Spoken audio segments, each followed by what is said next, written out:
Welcome back to Crime and Sports. Yay! Yes, indeed. We're here, and we are excited to be with you. Welcome back. My name is James Pietragallo. I'm here with my co-host. I am Jimmie Whisman. We could not be more thrilled. First of all, thank you guys for all the new iTunes reviews. Yeah. Like we always say, that means more to us than anything. Yeah. That warms our hearts as well as makes us go higher on lists and charts and things, searchability and things like that. So it means the world to us. That's our revenue is iTunes reviews at this point. Please help us out with that if you could. Takes 30 seconds. We'll love you forever.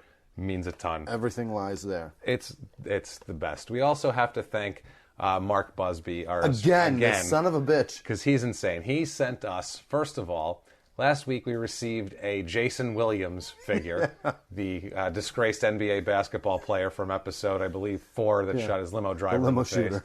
Yeah, so check out that if you haven't seen it, or if you haven't listened to it, because it's hilarious anyway. Jason Williams is a complete disaster. He sent us that, and he wanted Frankie the Crime and Sports Dog to chew on it and take pictures, so we did that. And as an homage to Bruno de Souza. Who fed his girlfriend to a fucking dog. Unbelievable. And then today, we received. Well, I took my kid to a resort this weekend, and I got home and checked my mail, and in my mail was a starting lineup 1996 action figure of Chad Curtis. Chad Curtis from episode 3. What is your net worth in noodles? If you want to listen to that episode, because he's a scumbag of epic proportions. Awesome. It's so, like, if you look at McFarlane action figures now, they're amazing. The detail is come a long way. Right down to the tattoos on the fucking guys. They've come a long way. This is the most cheese dick starting lineup. Just really, a generic white guy. They just fucking mailed it in. Just a generic white guy with a bat in his hand. Put a Detroit logo on that helmet and fucking send it out. Also, want to send a special thanks to all the new UK listeners, because we've gone up about 10 times over in the UK in the last month or so, 2 weeks really. So Cobblestone Street all you guys, driving. Thank you, you lousy bastards, sons of bitches. We love you. We love you to death, and we couldn't be happier to have you on board. Thank you. Hope you enjoyed Willie Mays Aikens last week. Yeah. We do apologize about that happy ending. That will not be repeated. That's not going to happen. This week, one thing we don't have is a happy ending. I love it. This is an irredeemable human dumpster fire of a person, and it's going to be fun as shit. Let's get right into this, Jimmy. What do you say? Let's go. Let's kick it off with Antonio Ayala Jr. Yes! Yay, we're back to juniors. Don't name your kid after yourself. No, stop it. He goes by Tony. He's Tony Ayala Jr. He's a boxer known as El Torito, which is the little bull. Yeah. Is that Italian? No, he's Mexican. He is Mexican. Yeah, he's very, very Mexican. He sounds Italian as fuck. It's so funny, too, because his brothers are Sammy, Paulie, and Mikey. Yeah, Sammy, Paulie, Mikey, and Tony. Yeah. It's hilarious. Because the boxing culture, this makes sense, though. The boxing culture, back east, like my stepmother's father was a boxing trainer, and it's kind of they're all just a bunch of old guineas. That's who used to run boxing back in the day. It was old Italian guys, old fat Italian guys. With big hair. I think these guys would just kind of incorporate that. You know what I mean? Like, yeah, I'm going to be an Italian. That's so everyone I hang out with, all these people are Italian. I don't know, but he's born February 13th, 1963. All right. He is from San Antonio, Texas. Almost a Valentine's baby. Almost a Valentine's baby. And he's a lover, we'll say, what year? this guy. 1963. All right. And everything, he starts really young.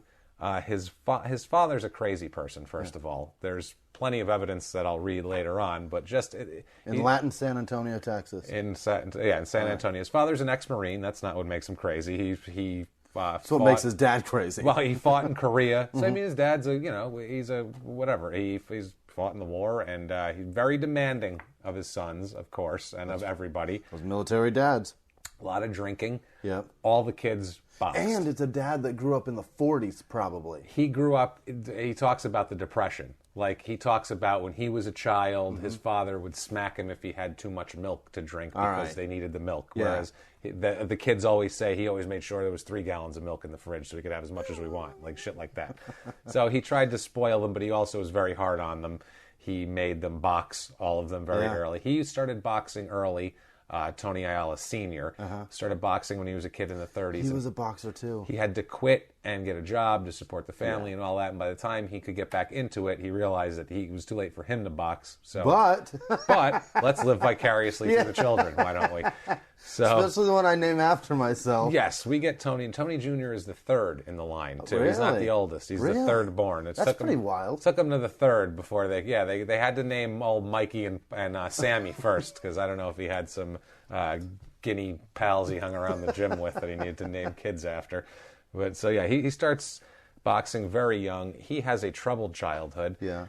This is one thing here. This is the only time you'll feel bad for Tony Ayala Jr. here. Apparently, he gets molested pretty good for about 2 years. Pretty good. He gets...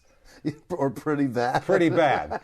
Well, I mean, if the guy wants to be being a molester. But he gets molested... for 2 years? We'll say, for 2 years. Pretty good. It sounds pretty hilarious. Good. It's got a pretty good diddling, let me tell you something. He got taken. I mean, that's nothing to laugh about. It's a horrible thing. He got molested for 2 years, though. Yeah. That'll fuck you up forever. From 9 to 11. He said it was a family friend, and I guess this guy tormented him. Formative years. It's terrible. And this makes him an angry guy. Weird. Very, very angry, as we'll see later on. It comes out in everything he does. Great for his professional life as a boxer. Yeah, where you can take out your aggression. Yeah, where aggression is at a premium, but not so great, with the ladies, we'll say. It's like when they were small children during professional bouts in San Antonio, because his father was a trainer and he had lots of boxers, the kids would fight each other between the fights. As like between fight entertainment. Yeah, like a baby fight club. Yeah, never heard of ring girls, apparently. Do we want scantily clad women telling us what's coming up next, or shall I send my sons out there to beat the shit out of each other? Fuck my kids up further. Yeah, let's do it. Hey, where's the one who was getting molested all the time? Let's get him in the ring. Come on, Molesty, get in there. See if he can show us dip your your rage. hands in some glass, you little fucker. Yeah, show us your rage, buddy. Now, 1970, his older brothers are really good boxers, too. His brother Mike, in 1973, wins the Golden Gloves Flyweight Championship. Yeah. It's 1977, his brother Sammy wins the Golden Gloves Lightweight title. They fucking better. They better, yeah. They're going to be in deep shit if they don't. 1977, his brothers are all crazy legally, too. Like, his brother Sammy's known as an insane driver. He hurt himself very badly in an accident one time. 1977, his brother Mike gets put on 10 years for probation for shooting another boxer. Oh, my God. Shooting another boxer. Did he lose the fight? This is a sport where you're allowed to go punch the guy repeatedly until he is physically unable to continue. Why shoot him? You can just fight him, and they'll pay you to do it. Knock his ass out. Legal. They'll tape it and everything. You can take it home, watch it over and over again. You could even toy with him. You could, prolong the beating. Do whatever you want. Do whatever you want. So he comes up. He's a good amateur fighter, Tony Jr. He is just absolutely. We will get into how good he is, but as far as talent goes, there's really not a lot to compare him to. It's in the late 70s. It's just the upper echelon. We'll get to a quote from Lou Duva later, who's a famous boxing trainer, who was Holyfield's guy. Right. And he compares him to some of the greats favorably, as we'll see. And what did he fight in? What weight class? He's 154. Okay. Is his primary weight class. Okay. And he goes up to a little bit, but he's in, and this is the prime time. He's coming of age to where he's coming into it in the early 80s, where it's Leonard, Hearns, Hagler, that middleweight division, and he goes up to middleweight from welterweight, and it becomes really this focal point of boxing, besides a couple of big heavyweights, obviously, at the time. But before he gets to that, unfortunately, he's 15 years old on December 23rd, 1978. Yeah, he's a kid. Yeah. He's a kid at this point. It's 2 days before Christmas, 1978. He's at a drive-in, the Mission Drive-In Theater in South San Antonio. He goes into the woman's restroom. Oh, my God. And attacks an 18-year-old girl. Oh, my God. In the ladies' room. Tore off her pants and underwear. That's a strong kid. Punched her several times. I'm sure he and did. Smashed her head against the toilet repeatedly while trying to have his way with her. She had a severely bruised kidney and a ruptured bladder. Wow. I mean, he beat this poor woman silly. Like in the Big Lebowski at the beginning. Ridiculous. Absolutely. Yeah, it's horrible, this guy. He's 15 years old. No shit. She was 18 years old. That's unbelievable. It's insane, right? And at the drive-in, bro, you're supposed to bring your own. Yeah. You don't go grab somebody else's. Who knows? He probably had, because at this point he's got a girlfriend, Lisa Paez, who stays with him for the duration on and off. And bring her, bro. Who knows? You don't have to go beat up a chick. That's the thing. It's all about rage. It's all about this guy's got problems, man. Yeah. And it's substance problems. He starts doing heroin at a young age, drinks like a fish, gets very violent, aggressive. Obviously, he's attacking women. Gives chicks swirlies while he rapes them. Now, at the same time, this does him well in the ring. In 1979, he wins the Golden Gloves middleweight championship. In 79? Yeah, the next year year. later? Yeah. Wow. This is still not all wrapped up yet. Wow. This is all kind of suspended in midair at this point. So they don't know that he did it, or what's the deal? He's being charged. We'll get to it. Yeah, he says... And as a fighter, he was just amazing. Here's a guy named John Whistler who's from the San Antonio Express News, and he follows him a lot. He's like their sports kind of boxing guy. And he says, quote, he was a phenom and they just protected his career. Even the local judges. Everywhere he fought, it was a headline story. This was a once-in-a-generation fighter, maybe once-in-a-lifetime fighter, and it was playing out right here in San Antonio. Wow. So what he's saying is that this guy is a once-in-a-lifetime type guy, and they're letting him go because they see it. He's the LeBron of boxing. He's the LeBron of boxing, and they're not going to let his reputation be sullied. And he's a hometown boy. They don't care. They just want him to be... Like LeBron Canton. They want him to fulfill his potential. Or wherever the fuck he's from. They just want him to fulfill his potential. Further family problems here. 1979, his brother Mike has a WBA featherweight title bout. Oh, boy. This is a big deal. Yeah. And he was expected to win easily, and he loses because he was on heroin during the fight. It comes out later. He took heroin before the fight, which he said he did several times. Apparently this time didn't work, and he ended up losing the fight because he was on heroin. They say when you take heroin, I've never taken heroin, they say when you do heroin, it feels like you're laying in a bathtub and you're drunk. Mm-hmm. Why the fuck would you want that and you want to while punch you people box? I bet I could hit him better. Haven't you seen Pulp Fiction? Like I mean, when John Travolta's driving that red Cutlass through L.A., and he's just like dazing out. You want to box I'm like not that? thinking top tier fighter. No, when I look that's into his eyes at that why point. Put all that training? I'm thinking nap time. Why throw that training out the window when you can just fight and win? So this comes up again. Maybe it's like golf though, and that's like he's like, I'm better than this guy. I should probably my handicap on this fight is heroin. It's heroin. My handicap on the next fight, maybe a little bit of weed, but this one is definitely heroin. This one's going to be heroin. If it's somebody better, you take steroids to get up. Yeah, you get on Craig Titus's regimen and you're perfect. A handicap boxing. That'd be amazing if they did that amongst themselves. Your handicap is 7 shots of scotch. Dude, that's fucked up. You know you're better than me. You know you're better than me. You have to be buzzed in some way, shape. Come on, let me stick this needle in it. Come on, it's just a little heroin. Don't worry about it.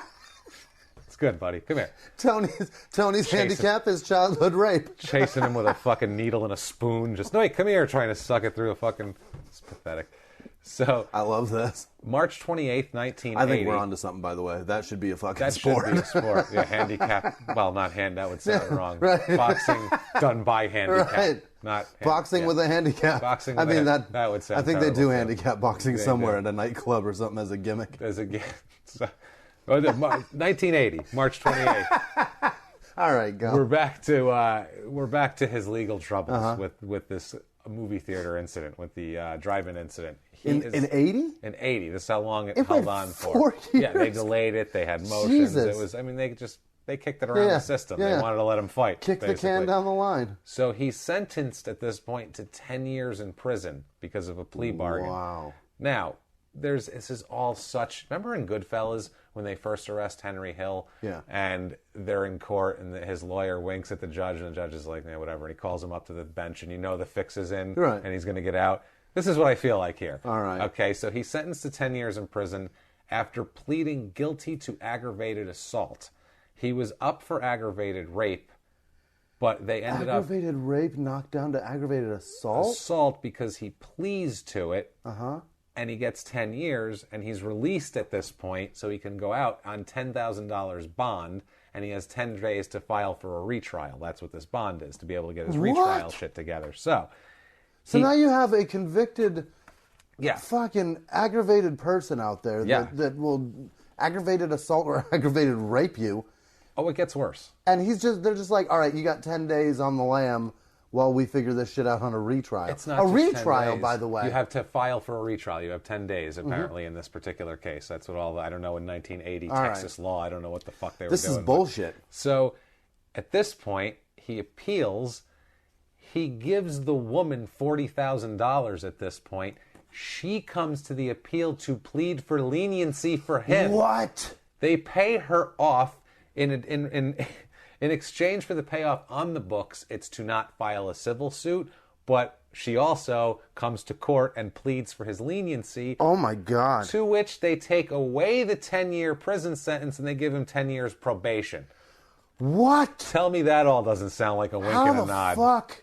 Yeah. And who knows? There may be some shit going through her head that she's all fucked up and she doesn't could know. Probably really use. I mean, we don't know. She 40 could use grand the money, in 1980 is a lot of money. Yeah. In Texas and San Antonio, it was a little more. It's not like today. It's getting to be kind of a hip city, I guess, for Texas, I guess. But it wasn't. Well, in the 1980. Spurs really generated a lot of fucking attention for that town too. Now, right? And they even say there's an article where they even say, like, this was back then. They're like, the Spurs don't really do anything. Right. This is the attraction of the town. Is this guy? It's this guy else. raping you. This guy, sure he does some raping, right. but he'll give you 40 grand. Tell you what, you go to a drive-in theater in San Antonio, it's going to be an exciting night. That's all I'm going to tell you. That's it. You might like the movie. That's it. You might have to go to the bathroom at the wrong time, but either way, it's going to be exciting. That's what it's fucking nuts. So come on down, bring the kiddies. Why don't Bring you? the kiddies. You might want to go with them into the bathroom. I'm not sure. But still, so there may be something going on with her that she's messed up from this assault. Maybe. I'm sure there is, but. How the fuck? How much threatening must have gone on to get her to do that? They needed to clear the way for June 17th, 1980, because that's his professional debut. Oh, so they needed this shit over with for that. He makes his professional debut against a gentleman named Zip Castillo, which sounds like a bum. Sounds like a fucking tomato can, like from the beginning of Rocky. You know what I mean? Like one of those guys fighting in front of 14 people. Zip Castillo, he kicks the living shit out of Zip Castillo. Oh, I'm sure he did. He rips through the box. He's untouchable. Yeah. I mean, they are just... They're like 18-year-old girls in a drive-in bathroom. And he's like Mike Tyson because he's 17 years old. Yeah. Think about that. It's 1980. He's 17, and he is knocking the shit out of people. Yeah. And it's wild. Everybody. Here's Lou Duva, what he said about him. And Lou Duva, look him up. He is his first... silver-haired, middle-aged white man. He knows something about boxing. Ayala has so many. Boxing has the most silver-haired, middle-aged white men in this episode. Everybody has one. Attorneys, judges, legislators, trainers. He's already had one. Psychologists in back prison. in the courthouse. There's already been one. There's already been one. Well, here's Lou Duva, his second. Lou Duva is as silver as they come, white hair. He's the fat guy in the corner with Evander Holyfield in the 90s. Okay. He says, quote, forget Sugar Ray Leonard, forget Marvin Hagler, and forget Mike Tyson. Rocky Marciano and Tony Ayala were the guys. Not even Muhammad Ali, great as he was, had it quite like those two. Wow. That's what the guy who's seen it all says about that kind of talent. He said it's him and Rocky Marciano, the only undefeated heavyweight champion in the history of boxing. Yeah. So that's what he's saying. Not even Ali, not Tyson. Never mind this polarizing as they bullshit. are, right? This Sugar Ray Leonard this crap. Guy matters. This guy's the guy. Promoter Bob Arum, who's the biggest boxing promoter, he puts Don King to shame as far as what a large-scale events and I'm sure thievery that he partakes in. Promoter Bob Arum said he's, quote, this is the guy, he is the boxing promoter for 60 years, says, quote, the best young fighter I've ever seen in my life. Angelo Dundee, who's Muhammad Ali's trainer, the corner man, says, quote, there's no telling what he can do. He's going to be a champion. These are they know more than anybody in boxing, and they're like, best I've ever seen. Never seen anything like it before. He's amazing. So this lets you know that he was going to be, he was, one of the best ever. Ever. He's not even, he's in his teen. He's a fucking teenager. Right. And he's a kid. And they're summer of 81. He's featured in a cover story on Sports Illustrated for being a rising star in boxing. 18 years old.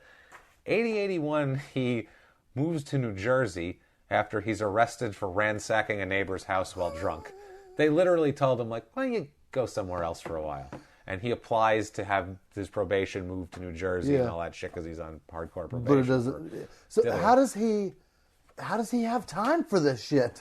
This guy, he finds the time for a lot of shit. And then September 16th, 1981, he fights on the undercard of the big famous Sugar Ray Leonard-Thomas Hearns fight. Really? Yeah, Hitman Hearns and Sugar Ray Leonard. This is a famous fight. And he fought the undercard for this? He was in the undercard for that. So he's moving, now they're Who even did he putting him destroy on, that night? I don't have it right here. He's even like putting it on like, you know, I mean, he's on marquee matchups now. You know what I mean? Yeah. Like it's not. He's the undercard of the big deal. Yeah, he fought Jose Baquedano that night, and that was the fight I believe where he spit on him after he was beating him up. He knocked him down and spit on him and went in the corner, and it was a big deal. He's an angry fucking guy. They made a big deal about that. They were like, "Whoa, you can't be spitting on your." Like even Mike Tyson, after he'd rip your head off, would come over and say, "I love you. This is the most special person I ever met in my life. I'm so sorry about that. I'm so sorry. You're such a wonderful fighter." They made me do it for the money. Yeah, I literally, even when he was at his most animalistic, he'd go, "I love you very much. I'm sorry I had to hit you like that," and blah blah. Like it was this guy. Fuck you. I'm going crazy person. Crazy person. So now, October 15th, 1982, Ayala's arrested for breaking into a home. This is arrest number 3. Now, this one, keep in mind how he does this, too. He enters through, this is probably arrest number 10. He had a lot of little arrests along the way that just aren't publicized, that he talks about that are unfindable. But it's, 70s Texas. You're not going to find juvenile records for 1970s Texas anywhere. So, trust me, it's not there. So, he enters through a bathroom window. This is important. He avoids breaking or knocking down the radio or any of the knickknacks that were on the windowsill. So he's a slick enterer. So keep that in mind. Smooth cat prowler. He was still in the home when the police arrived. So hard to deny it. He was drunk, as usual. Most of these things we'll find he's staggering blind drunk, but still has the wherewithal to skip over the shelf with all the knickknacks. Absolutely. On it. That's what I mean. He's that drunk, and he's still a cat burglar. He's found in the place with some of the homeowner's possessions in his pockets. So you don't get any more red-handed than that. No, it's done. But you would expect now, okay, he's got a record, he's on probation, he's breaking into people's houses. Lock him up for a little bit. We're going to lock him up for a little bit, teach him a lesson. No. Charges are dropped when the homeowner, James Carpentier, accepts a $3,000 payment in exchange to drop everything. This is all arranged by the DA also. He was the medium. He was the middleman for all this. You have to accept it at that point because otherwise there's a very slick predator that can get into your house at any time and knows where you live, and he's a fucking monster. Let's add this up. Now he has raped violently, and he's slickly snuck into a house. Okay, these are his skills at this point. It cost him $43,000 so far. Let's keep that in the back of our minds, okay?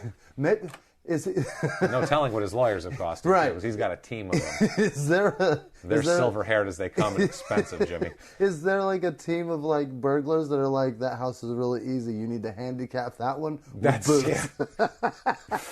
You did. Yo, put some clock radios and shit. You have to go through the window with the clock radios and the candles that are burning. Yeah, put one of them clear plastic vase things with the little bead shits that women put them in there. Put that, the little beads that women put up for no reason. You knock one over, you lose. They're just like purple and silver in there. But if you get over, you're free to take anything in the house. Anything. It's open season. Fill your pockets. I like that. The different neighborhoods should have that. It's a little less. It'll cost a little less. No HOA. It'll be perfect. So boxing-wise, going great. 1982, he's on the cover of Ring magazine, which Ring is like the boxing magazine. It's like the Flex. It's the Flex, the Variety, the source, if you will, of the Rolling Stone of boxing magazines. Now, he fights on August 1st, 1982. He fights Robbie Epps. Now, the Robbie Epps fight. This is a guy who's formerly trained by his father. Okay. And he had left the camp and apparently had been talking some shit about the Ayala clan. Oh, that's not a good move. Tony is not a happy guy. No. I believe it's the third round. He knocks the shit out of him, knocks him down, and does not stop beating him. The ref can't get him off him. Literally, Lou Duva and the corner people have to pull him off the guy as he's pummeling his downed body at this point. Unbelievable. Almost and it takes forever to get Lou off a stool to cheer you on. Yeah, he wasn't even spry in 82. I mean, Jesus Christ. I'm saying that Epps took a wallop before Duva got in there. It's like Luigi, who's been on vacation for 20 years, and he's had some cannoli, and he's just been relaxing. So, he's almost disqualified. That's how bad he does this. He ends up winning the fight anyway, because he just pummels this poor Robbie Epps guy. So he's having problems at this point. A lot of problems, as you can tell, emotional issues. So much so that on August 24th, 1982, he checks himself into a clinic in San Antonio for a minimum of 30 days. Yeah. That's his sign-on. It is for substance abuse and, quote, an attempt to solve emotional problems. Emphasis on attempt, I get a feeling. Emphasis on attempt, which, I mean, this makes sense. You were brutalized as a child. Yeah. So this lashing out makes sense. Yeah. But... And guys are talking shit about you. Yeah. And you're completely unstable in the first place. It's gonna rear its head at some point. Yeah, and he's managed to keep away from assaulting women so far that we know of anyway. Who knows what he's been doing that hasn't been reported, but whatever. So, I mean, and when he goes in, Dan Duva, who's Lou Duva's brother and part of the training team, said of him, quote, Tony has a drinking problem, but it's not as if he needs to drink. This is, by the way, the most racist comment we've ever heard in Crime and Sports. I need to preface it with this, because when you listen, be listening for it here. I can't wait. Quote, Tony has a drinking problem, but it's not as if he needs to drink. The problem is that he can't drink. It's like firewater. He was brought up in an old-fashioned Mexican home that's colliding with the present realities. He definitely has emotional problems. He is not a criminal. He doesn't need to be put in jail. Silver, is that his silver hair? Even for a racist, he's still sticking up for him. He's like, he's a stupid drunk Mexican, but he's okay. I got him. It's all right. That's what he's saying. He's racist as fuck. Not only is he verbally knocking the shit on Mexicans, he throws in firewater. As a jab at the Indians. He's saying, he's like, Indians can't handle the alcohol, and this guy, he's a Mexican, but he's like an Indian Mexican. This silly Mexican's like Sitting Bull with the booze. Christ. And then he says he's not a criminal. He does not need to be put in jail. Because he's silver-haired. That's so sweet and mean at the same time. Absolutely. Well, he's just like, I wish this stupid Mexican would stop drinking so I can make millions of dollars off him. Jesus Christ Leave already. the tequila alone, Jose. He's 18 years old. It's time for him to start lining our pockets. Fuck. That's what silver-haired middle-aged white men do. Brush it under the rug so they can extract the money from their pockets. It's insane. So August 25th, 1982, this is the next day, during the 24-hour period of that day, twice his Ayala's San Antonio home is hit by gunfire, shotgun blasts. Wow. Twice, right? He wasn't home. He's in the fucking loony bin, basically. But they're shooting up his house while they're shooting up his house. What the fuck? His father, Tony Sr., was standing outside the house while a bunch of reporters were there. So he lives with his folks still? No. This is his home, but he wasn't home. And a bunch of the reporters were there. So the father went there to, shoo him off the lawn. Right. And his father, to a group of reporters, said, "Thanks to you people, this is what happened." His father's amazing. Thanks to you people. Fucking media. You fucking you jackals. And this is in 82. This isn't even like paparazzi. This is pre-OJ. This is probably 4 people. This is San Antonio. What do they got? A newspaper guy, maybe a sports guy, one radio fucking dude. Riverwalk. What? The Channel 4 evening news anchors out there on the scene? Who's there? You people. They're like, what? What? Tony, you know us. 82 degrees, it's clear. We're standing on Ayala's front lawn. This is where we do the news from. They zoom in on the pellets as they hit the thing. So throw it over to Weather. He's got the green screen thrown up in Ayala's window. Yeah. So, Jesus Christ. So after all this, he's having a shit time. He's had his arrest problems again. So his wife leaves him at this point in 1982 after the arrest thing. In 82, he's married? Yeah, he's married already. He's 19 years old. He's 18 years old. And he's married. He's married. He's having his house shot up.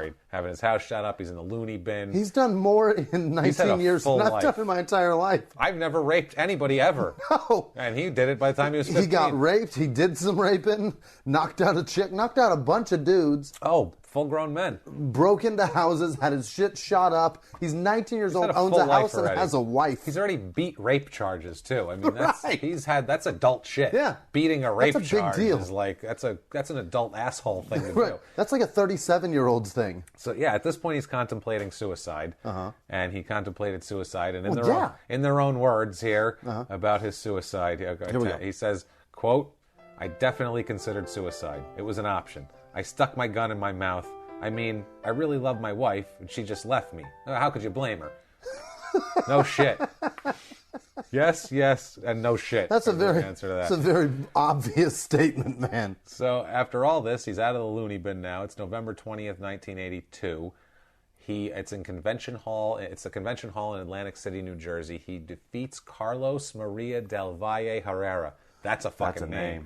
That's a name. Thank God he didn't commit a crime. That's a beautiful name. That's a man that gets laid a lot. I wouldn't want to have to say every 5, like if we did an episode on him. So Maria del Valle Herreras does this and that. Maria del Valle Herrera. It would be fucking really. That's a shit Twitter handle too. You have to shorten that because I can't fit James Pietragallo.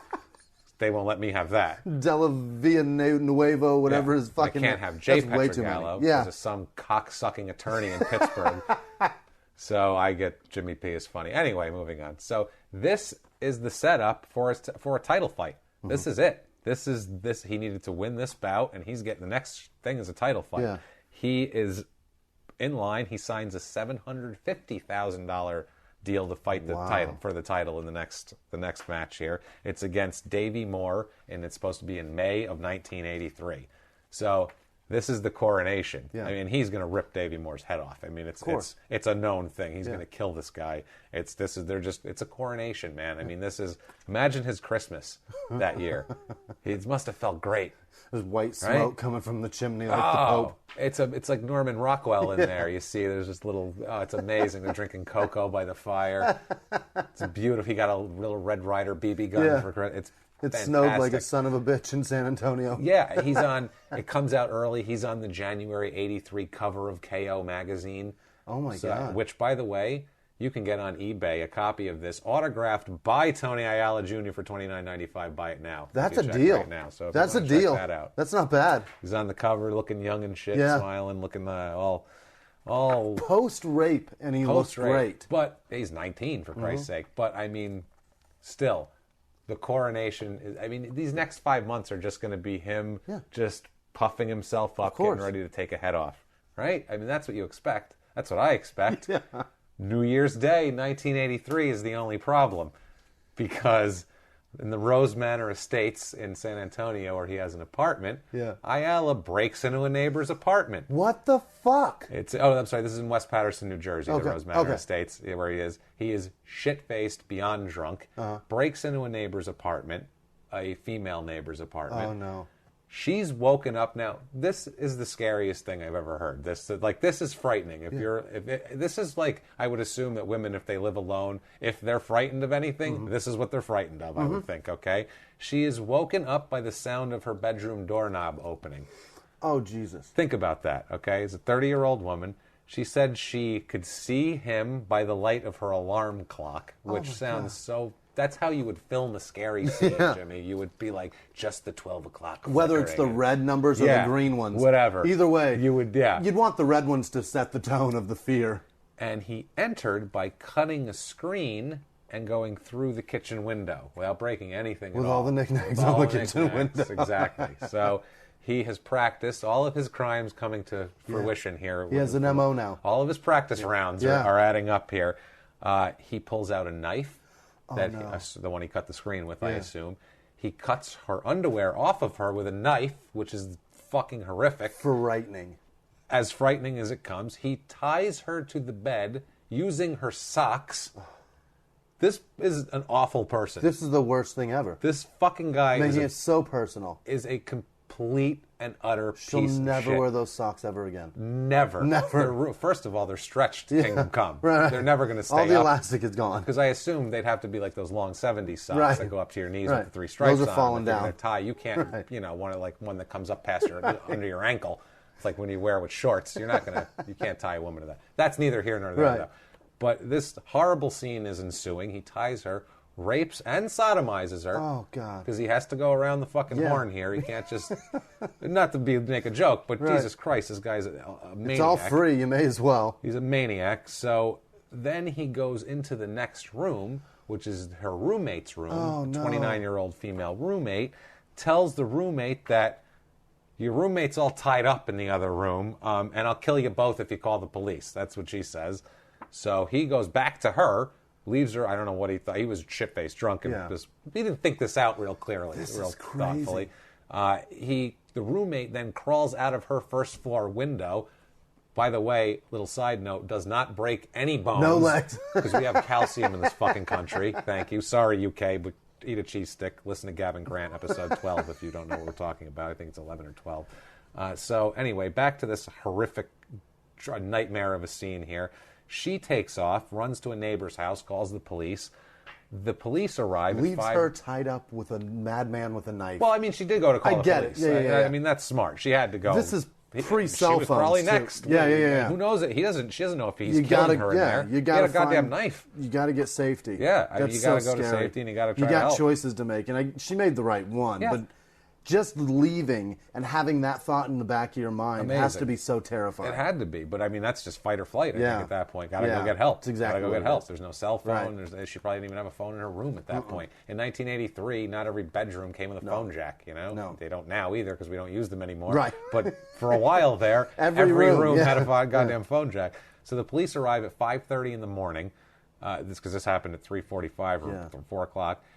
Find Ayala wandering around the complex wearing only his jeans, no shirt, no shoes, just wandering around. With a knife. He tells the cops, they say, "Hey, buddy, what are you doing?" He says, "I'm just going to the car to get my cigarettes." And they go, "Actually, you fit the description of a guy who just..." He's got a knife and is cutting shit off of chicks and tying them up with the stuff. One of the parts of the description was you could smell the booze on him from 8 feet away. And the cops said, "Whoa, this guy reeks also." So they pick him up, obviously. Right. So that's that's the morning of New Year's Day. January 15th, he's released on $75,000 bond. What? They let this guy out in the streets. They let this guy out in the streets. This is his second time he's raped a woman. Second time now he's combined them into one big super And now it's not just fists. He's got a legit weapon. He's got a knife, and he is assaulting women in their homes. Making threats of killing them. Anyone who comes into someone's home to assault them in the middle of the night, that's the worst person. It's the worst person. That's the worst. Because it's like if you go in the ocean, you get bit by a shark, you're like, well, I was in the ocean, Why so were that you can in that happen. guy's home? Right. If I'm in my living room and I get bit by a shark, I'm surprised at that. It shouldn't happen. It's never happened ever. Ever. I'm pretty sure it hasn't happened. No, I would be shocked if it did. Right. So, except for this guy's clearly a predator. He's clearly a shark, and a shark is in her bedroom raping her. Yeah, it's unbelievable. So he's now he has to sign an extradition waiver too to take him out of the state because he's got to go back for. He says at this point he's saying he's totally innocent. He says he'll cooperate in any way possible. He's down. I want to straighten this out. Yeah. Okay. This is all I want to do. He attains. He has like a team of silver-haired middle-aged white men here at work, and you can tell. Now flip a coin to see who's going in. Listen to what they do. Listen to this clever, disgusting shit. Oh, Thank God it doesn't work, but it could. January 8th, 1983, he attains a state legislature member as an attorney, because the guy's also a private attorney. Wow. He retains him as an attorney. He's not really working the case, but he's given him a retainer, therefore he works for him. Right. Now, Texas law has a requirement that if that happens, that you must wait until 30 days after the legislative session is over for that case to go on. Clever. So that's what he did. What an asshole. That would delay it till July from January. Because he's got to fight. And guess what he does? Guess what he would be doing then? Winning a title, jerk. Trying to do that. What so he's trying to stay out. That's the thing. It's amazing. And the whole time they're denying that. They're saying this is consensual, okay? I don't know how you can even... Yeah. But he tries, okay? His attorney, William DeMarco, who was... Good God, his hair is so silver it would blind you if you shine a flashlight on it, said, quote, the way they publicly say shit about women back then is amazing, too. Like, if you said this now, this guy would be in hiding. He'd be disbarred. He'd be in hiding. People would be picketing his house, for Christ's sake. Or he'd be running for president. Or either one. He'd be a mogul. He says, William DeMarco says, quote, there was a reason why she didn't resist, because she was a willing participant with what happened.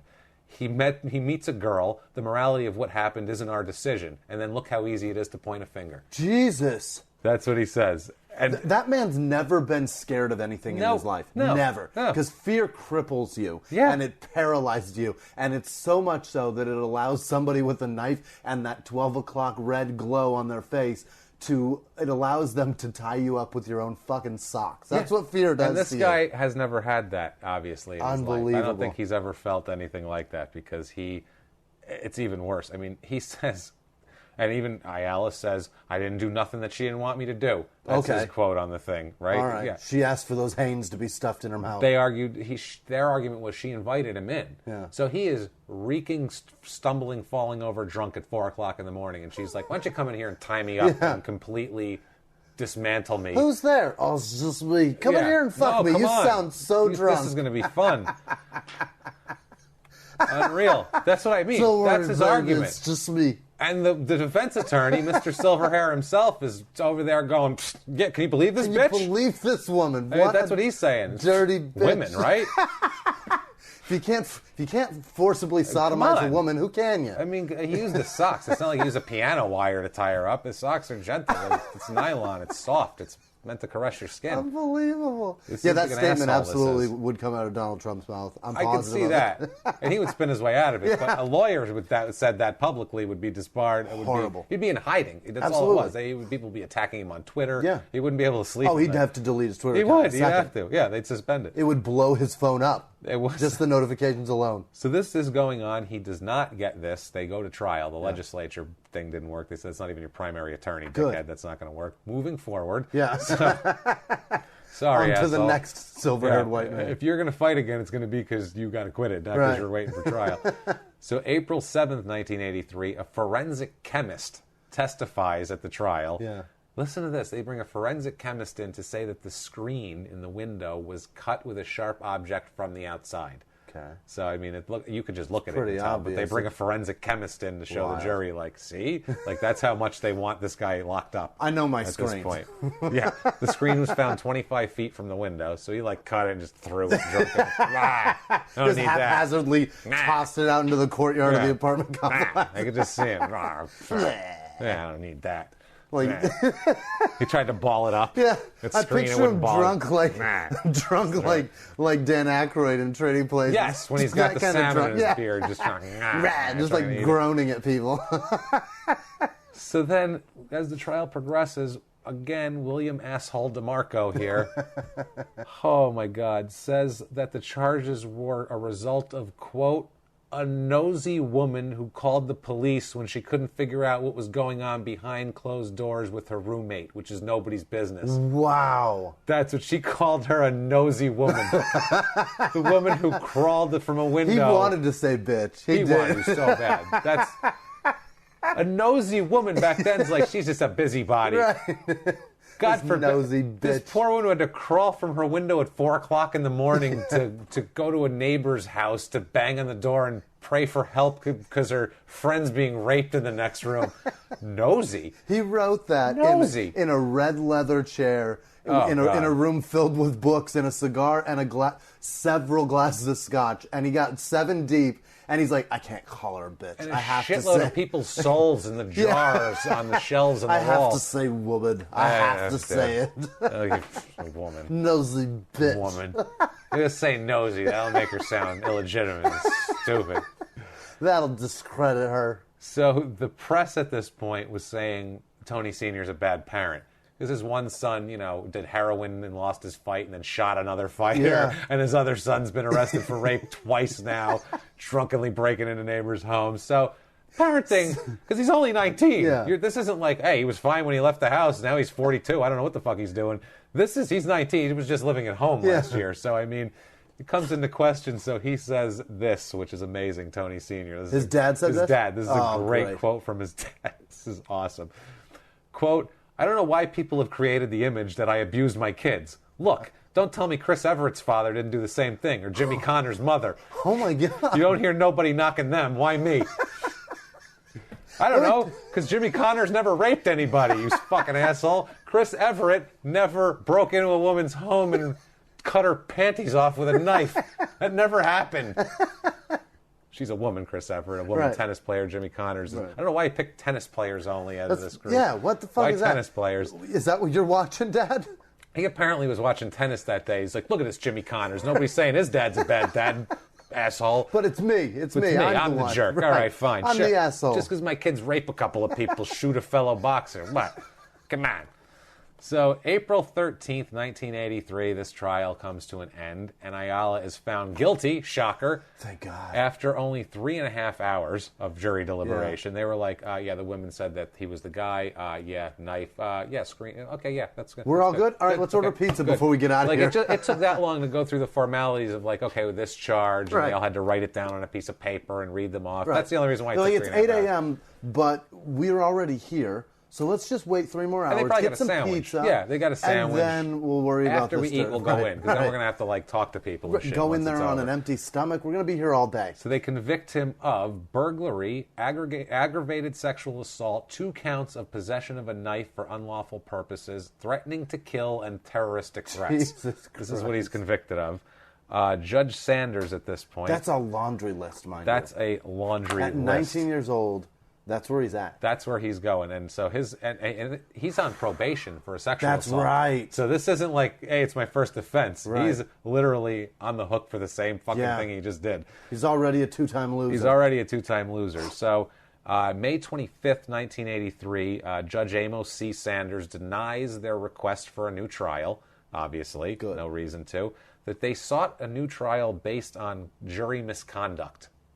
They never say how or why, and they don't go It's into the it. pizza. Yeah, it's the pizza. They were like, they sat in those there an extra half bastards hour. sat in there. They got pepperoni. They were told no toppings. Right. The state was giving them Right. extra I saw little that bonus. sauce. I saw it on the cheek. I saw it. June 20th, 1983, it's sentencing time. Uh-oh. And old Amos C. Sanders has cooked himself up a nice little quote for Mr. Ayala here. Fantastic. He sat in a room in a this- red leather he chair did. filled with books and was like, no scotch, I'm doing this one dry run. He knew this would be in the paper, too. Like, this wasn't like this wasn't a hooker that he was sentencing at 2 in the morning. This is my big. Hamlet. He says, this is beautiful, quote, "The future was his. Unfortunately, underneath that handsome exterior, there seems to be another Antonio Ayala. Mr. Ayala is a definite threat to society, and especially the women in our society. The circumstances of this crime are certainly one of extreme violence and depravity. This happened on the victim's birthday. For the rest of her life, whenever she celebrates her birthday, she will remember that night of terror. Oh my you, God. Sir, may fuck off. 15 to 35 Whoa, years you may fuck off that's for. deep. 15 is the minimum, by the way. That is his earliest That's parole. his, is you 15. spent 15 years cleaning and mopping and being the best That's- person ever. You, sir, and may maybe fuck off. No That's doubt. A fuck off. A Let me see well-deserved this. fuck off, too. Because he said A well-deserved The fuck best off. part is that this is our mission It's statement perfect. again. Thank you. No, and wait till you read a quote. That's the ultimate judge one, and wait till you read the ultimate perp quote I can't later wait. on, because we should just read it standard for everybody we do, because it's the same story. They might not say this quote, but they should, because this is what their story means. And as he's later on, sitting you'll there, see. and this judge says the first statement, the future was his. Tony, in his head right there, a man whispered in his ear, how is it that you have become to find Yes, yourself but here? that's not the point. That's not this point. That point is coming up. That point is coming up. 15 to 35 is not rock bottom? No. Fuck. All right, It's go. not. Let's hear it. It's How is it that you have come to find yourself here? Defense attorney Peter J. DeMarco, who's the other guy's brother, I believe, and another Two silver-haired DeMarcos white got man. into law? DeMarco and DeMarco. Yeah. He said they're going to appeal, of course. He said, quote, "I know no one here today has any sort of sympathy for Tony Ayala, but there is no doubt that this ordeal has created a broken human being." Yeah, No. the woman that he terrorized, exactly. not him. You Not him, silver-haired fella. asshole. No. Jesus Christ. I picture him and his brother on TV in midday, right in Judge Judy breaks going, have you been accused of rape? Yeah. We will make that bitch look terrible. Call the team of Is there DeMarco a nosy DeMarco. woman that set you up? Did she call the cops just because she was nosy and didn't know what was going on behind closed Call doors? DeMarco and DeMarco. Was she not getting any and she was jealous? Is that what happened? Just every We'll horrible make male those rapist bitches excuse. look horrible. Ugh, scumbags. Utter scumbags these people are. They're worse than him. Yeah. They are worse than him. The worst men You ever. have to defend the people. I get everybody has a right to a defense, but you don't have to say shit like that. No. You don't have to say shit like that. God, that's so vile. You don't have to say nosy woman. You don't have to say shit like that and be a total piece When we of know you want to garbage. call her a Ugh. bitch, you sexist dick. So at this point, and this makes me mad even though it really doesn't mean anything, it still pisses me off. He appeals the sentence from there's an appeal board, a special board, you don't have to go to this judge, and his sentence is reduced to 15 to 30 years instead of 15 to they 35. take 5 off. It's still 15 minimum, but it's even that 5. I'm like, no. No. They should have gave him another 5. After reviewing your case, we decided that's not nearly long enough. We're going to go with 20 to 55. He was up for 50. 50 was the max he could get. So, I mean, I don't know what I don't know mitigating how- evidence, I guess the fact that, I don't even know, because he doesn't even come out with his past to use as an excuse yet. That's the other thing. How did they that doesn't even come till later. Even in this case, like, whatever, I'm not in San Antonio, it's not 1983, but even sitting here today as a 35-year-old man, I would look at that and go, yeah, sounds like the last one, minus upping the ante to the fucking knife. Yeah. He's accelerating, and somebody's dying next time. He threatened to kill both of them. Jeffrey Dahmer didn't start eating people, putting their heads in the freezer to begin with. Crushed them in bones and spun around in the woods. And then he started going, oh, maybe if I do this. Maybe if I hang on to them longer. Maybe I can fuck their brains. And Put the dick in the fridge. So 1983, he's sitting in prison, and he hits kind of a low point here. He's sitting in the jail. He says he scored some weed and smoked some weed in jail, and he was sitting in his cell watching MASH, TV show MASH. What a horrible day. That does sound... MASH and prison doesn't get more depressing than that. 15 to 35 of that shit. I know people love MASH, but good Lord, I can't. If I hear that music, I just want to open a fucking vein. I can't take it. It shaped me when I was 5. It was the show my mom used to watch every time it came on, and that music is torture for me now. It's the worst. So he said that music does not define what's about to happen in that show. It's the worst. It's silly as hell. It's the worst opening of any show ever. So he says at this point he realized how he'd screwed up his life and that he needed to get back on track. You know, because he was sitting in jail, stoned and laughing, going, "I'm just so laughing at MASH while I'm in prison. I should get my shit together." Not even the A-team. No mention of I got to make this better for the people I hurt or anything like that. Just I got to get my shit together. Yeah. August 1983, he starts counseling in prison, which can't hurt at this point. He needs something because he did have whatever. But we need something, okay? Yeah. He gets really into counseling. I mean, I think this is a way where like he can say things and people will tell him it's okay. What he did a lot of the time. Minus judgment, especially the person who he talks to a lot is probably the worst enabler.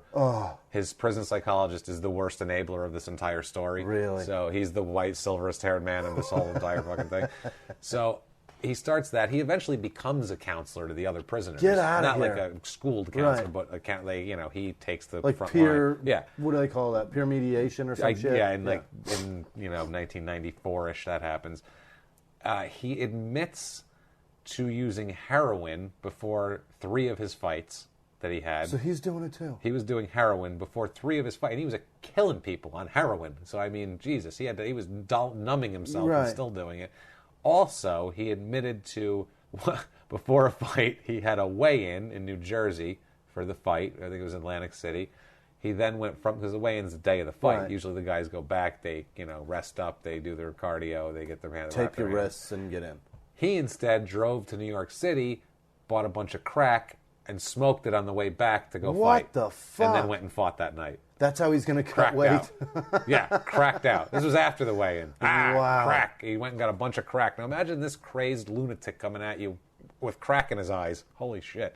That's scary. Not as scary as the knife point alarm clock romancing. But if I had to judge between the two of what I want coming at me, I want none of them. None of them coming at me. That's rather fucking have Tom horrific. Paine coming at me. I'd rather have a toddler with a shitty diaper and it's leaking everywhere than that shit. Easy.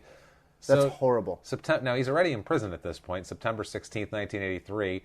Now he has to go to a hearing for his 78 probation. Because that's still going on, too. Because this is in New Jersey. That was in Texas. Somehow, he is really fucked up a stretch of 5 years. He is fucked up bad. So he goes to court for that, and he says, this quote from him is ridiculous, too. He says, in their own words, to the judge, while he's begging for whatever, he says, quote, "I'm very, very sorry.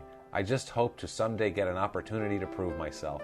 I ask for your mercy, Your Honor. I ask the court to please consider that I've learned a lesson." End quote. What lesson have you learned? There's no lessons. You progressed in your You know what the lesson was? Don't rape. Don't break into places, and don't be an asshole. Obey the law. Obey. I know that lesson. Just that law. When I was 17, I knew that lesson. I don't care if you steal shit from 7-Eleven. I don't even care about that. And Just don't steal rape pussy. The clerk. That's all. That's all I ask. At gunpoint, knife point, even worse. Nothing. So Judge Mike Machado isn't buying this shit, and he says, quote, "Mr. Ayala, you stood before this court some years before and made the same promise you make now. gave him 10 years. You, sir, may fuck off again. You're already in prison, but you're going to fuck off again. Yeah. And it doesn't matter, though, because this is to be served concurrently. Ugh. So he's in there for a minimum of 15 anyway, so the 10 doesn't matter. Pack it on. Right. What's the difference? So he whispered, you may fuck off. You may, yeah, he said, you, sir, you know what, why don't you go fuck off? Right. Don't tell anybody. May or may not fuck off. Don't tell anybody. So the family keeps going. January 30th, 1984, his little brother, Tony Ayala, makes his professional debut with a wins a $400 purse that night. Oh, boy. Yeah, he's not quite as good. He had a couple amateur losses. He was socking it away. Yeah, he was really hooking it up. Tony claims in 1984 that Sylvester Stallone approached him about making his life story into a movie. I kind of believe this, too, because Stallone was into the boxing stuff, and it could be full of shit, but... Yeah. They were also looking for true stories back then, and back then they didn't make the law yet where you couldn't profit off your crime still. So you could still write books and sell movies and shit if you were in prison. So I believe this. Okay. And it's an interesting story, especially for a boxer. It's right. like the prequel to Rocky or something if Rocky didn't rape anybody. Rocky did rape anybody. If we delete all that shit and then just... Delete the rape, and get right to the journeyman time. So Ayala said he didn't want to do the Stallone movie because there's no other way the movie could end besides with him going to prison. Which, true. And I guess I don't know if he too much for his delicate sensibilities to see himself portrayed in such a negative light. Sylvester figured out how to make a boxing movie end without that. Yeah. So here's a serendipitous meeting. Prison psychologist Brian Raditz. Okay, he's the guy who latches on to Ayala, and Ayala is his buddy, and he tells him everything. He says, at one point, Ayala says he's the person he trusts most in the world. I mean, he's all about this Brian Raditz asshole. He says he's the only person, at this point, he tells him about his molestation. And he said he never told his parents, he never told anybody about it. It was a big deal. And it's crazy because he keeps going through counseling. As a guy that has had that happen to him, how does he... And knowing how hard it is to talk about that pain, how does he go forward and cause that way worse pain to a woman who's now going to deal with that the rest of her fucking life? Well, how could you project that onto somebody? Shall we see how? Let's see how, in their own words, how someone should do that. This is Tony Ayala Jr. on. We'll say it's on raping. We'll say this is his thoughts on raping, in their own words. I mean, that's gorgeous. I don't have a lot of. You don't. There's no quotes from me saying this is his thoughts on raping. I don't have Tony that. Ayala on camping. Here's Tony Ayala on raping. Dorf on raping. So he says, "quote I wanted to impose myself on a woman as my way of proving my straightness, my heterosexuality, which goes back to my being abused, being sodomized, being pushed into things I didn't want to do, and blaming myself, thinking somehow I invited the situation." That makes a lot of fucking sense. That's his excuse, and technically. That's the urges that can cause in a person, but you still don't have to cut their screen door out and rape them at knife point. Here's the other thing. That's the difference. You're married. Yeah. Go prove your straightness on your wife, not some girl that's not judging you and calling you gay, sleeping in her bedroom. And his wife sticks with him through the case. She says, of the whole rape thing, she says, quote, I was in denial. I said it was consensual sex, it was a setup, it was a frame job. Of course she wants I believed that for 3 years until he told me what happened. So apparently he finally admitted what happened by then. He says, and this is the quote that this is everybody, every single criminal should just have this on their forehead that we cover because this is their story. This is their mission statement. This is Art Schleister. This is Tommy Morrison. This is Lawrence Phillips. This is everybody. No matter what your crime is, it falls under this umbrella. It falls under the umbrella of, in their own words, quote, there was this cycle that kept repeating itself. I'd fight and I'd receive a great deal of praise. I was everybody's favorite child. Then within a short period of time, I would get arrested for being drunk, getting into a brawl, breaking into someone's house or whatever. Then I would fight again and the bad things would more or less be forgotten until I did them again. And I always did. I'd be caught speeding at 120 miles an hour. Insane stuff like that. End quote. That's everybody we cover. Just They all love me. I do some bad shit. They don't like me anymore. I do some good stuff on the field again, and everybody forgets it and says how great I am. That's exactly what it is. But that's part crime that in sports sticks in my the part that jumps out to me is I was everyone's favorite child. Yeah. It's they always want the constant attention. They did. That's a human nature. Everybody wants to be told that they're great. Yes. Everybody wants to be praised. But you can't. It's in between the praise. You got to stay between the fucking lines and keep your life in order. Just you can't rape people. Right. That's the main thing. You can't kill people. You can't rape people. And if your life drifts outside of that safety line, just fucking keep it clean. Keep it clean. So now, 1989, his wife Lisa divorces him for the first time. She divorces. We'll get into their relationship because it's an odd one. She divorces him, said she met somebody else and took off with them. I met somebody else that's not in prison. That's not in prison for brutal rape. You know, a second that one. Everyone knows about. Right. Also, it's in the paper, and you're the most popular guy in our town, and all that. I'm shopping at Kroger, and it's insane. Are you that rapist's wife? Yeah. So I mean, I feel bad for her, right? Yeah. I feel terrible. She's got a rapist husband. In prison, she can't go to the grocery store and be comfortable. I feel bad for 9-year-old little El Torito. I feel bad for him. He had problems. Got a kid? No. But when he was 9, I feel bad for him. I don't feel bad for him now. No, I felt bad for that. You know, I feel bad for these poor women. The poor girl, the roommate, and the chick with the ruptured bladder in a drive-in bathroom. Ew. Imagine laying there with a ruptured bladder in a drive-in bathroom. Worse than a truck pants stop. Torn off. It's horrible. This other poor girl, one's crawling out the window. I feel bad, Jimmy, for all these people. I honestly do. I honestly feel bad, but not nearly as bad as I feel for Tony Ayala, the logistics management specialist at Naval Facilities Engineering. Wow. With the U.S. Navy. That's impressive. Now living in the greater Los Angeles area. That's the guy that defends your freedom and defends your freedom to rape, sir. Tony Ayala, counseling and psychological services, but that's hopefully not him. Former case manager at the Santa Cruz AIDS Project, now living in San Francisco. Definitely not him.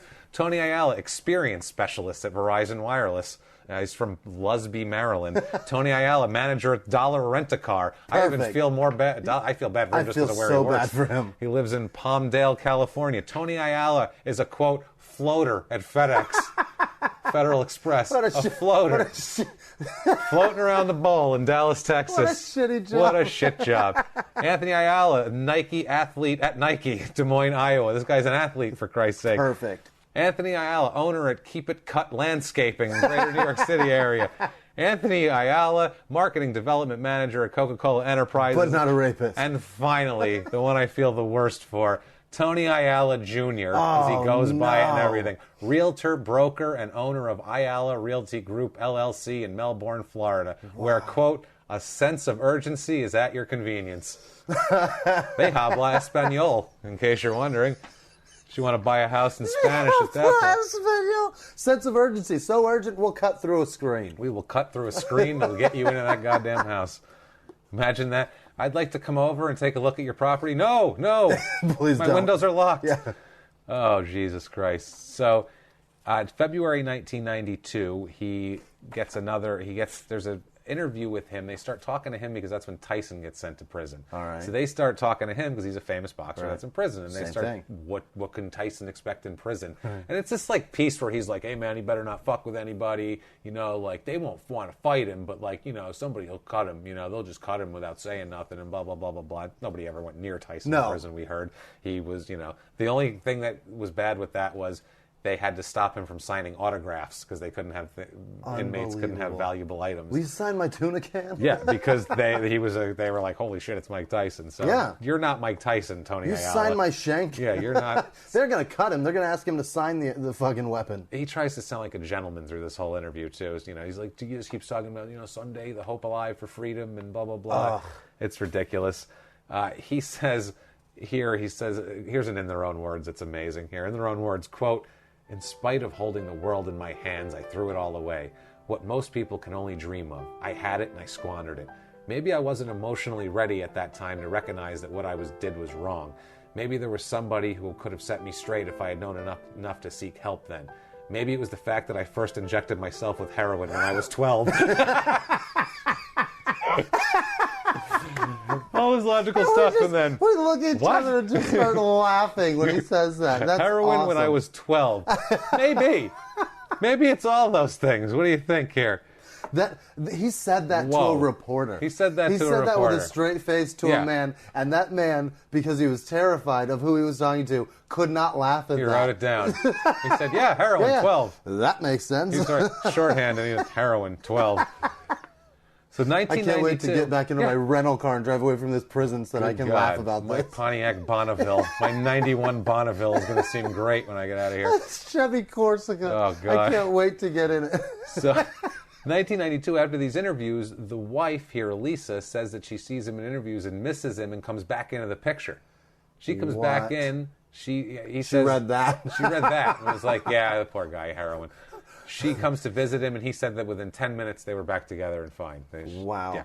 1995. A 10-minute conjugal visit. That's it. That did it. Now, by 94, he's like leading the therapy groups among the prisoners. He's doing all that. He's trying to be model prisoner, Mr. Whatever. 1995, Lisa leaves him again.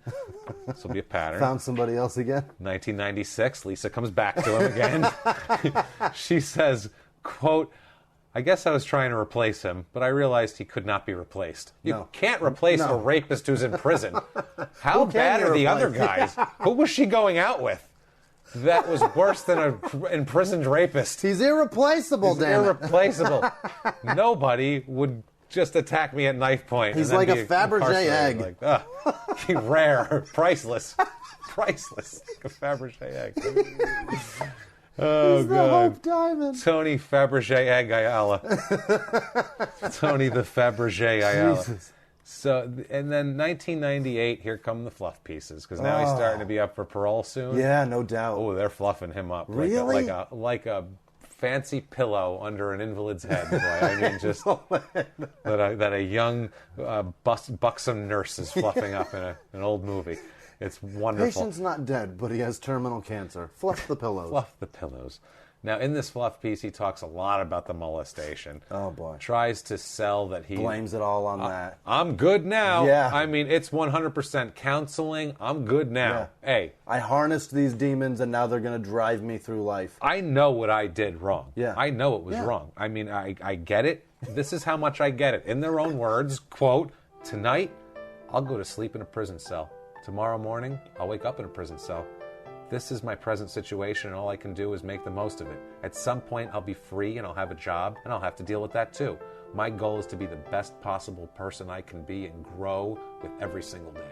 I feel like he's definitely had toilet fucking whiskey. Toilet whiskey and shitloads of bullshit therapy from some dickbag prison psychologist named Brian Raditz. Bullshitting him like crazy. Read 2 fucking books and got a correspondence course degree. Not even, there was no internet back then. He just sent away for it in the mail, and they sent him a certificate. Next thing you know, he's telling this asshole to say this shit in the news. This is just ridiculous. He just wants to get his life back on track. I'm good now. This is the ultimate. I'm good now. It's great. Heroin. He's on it. So, by the way, journalists, if there's any journalists listening out there, I don't know, but do me a favor, please. The punny titles and all that shit. Yeah, we get that. No wordplay in your titles. Also, when you do a story on a fallen hero, celebrity, sports star, do not start it like this. He played in front of full arenas. Fans begged for his autograph. Now he's inmate number 69765 at so-and-so, correct? Stop it. Stop telling me his inmate number. Yeah. We know he's got an inmate number. Right. Every single goddamn article, every criminal I do, there is an article at some point in a reputable goddamn New York Times, in the Washington Post, the LA Times, that says, in the first paragraph, he's now inmate number, blah, blah. That's exactly how they all start. He's all hashtag so-and-so. You hack assholes. Now, this was from 92. You might have matured a little from then, but I doubt it because I read later ones too. Your hack assholes, stop it. Stop it. We don't all open with the same bullshit crowd work. Right. You can't do that. Right. Get your own opening, you asshole. As a comedian, I'm offended. Yeah. Work that fucking number into it somewhere else. But don't start with what he used to do. We get it. That's why we're reading your bullshit article. Now, they're talking about he's saying he's returning to boxing when he gets out. He'll be 36 years old. He's ready to rock and roll. 36? 36. Same thing Tommy Morrison did. I'm in my prime. I'm in my prime. Jesus. My hands are quick as lightning. Now, Bob Arum here, the old promoter here, who said he was the greatest young talent he's ever seen in his life, at this point said, quote, It was a treat to watch him in the ring because he fought with such pent-up fury. He would knock a guy down and spit on him before he went to his corner. With rehabilitation, who knows how much of that ferocity is going to be left. How silver-haired can you be? Yeah. You're like, I mean, yeah, he was an animal and a rapist before, but now... Have you seen him fight? Now he's not going to have that, and I just have no use for him at this point. I mean, maybe if he's willing to climb through a window and really assault a woman, then I could get on board with his boxing future. We're going to set him up with an abandoned building, and we're going to put all kinds of traps in the way and see if he can go in there and get the T-shirt out of the closet. Clock radios everywhere.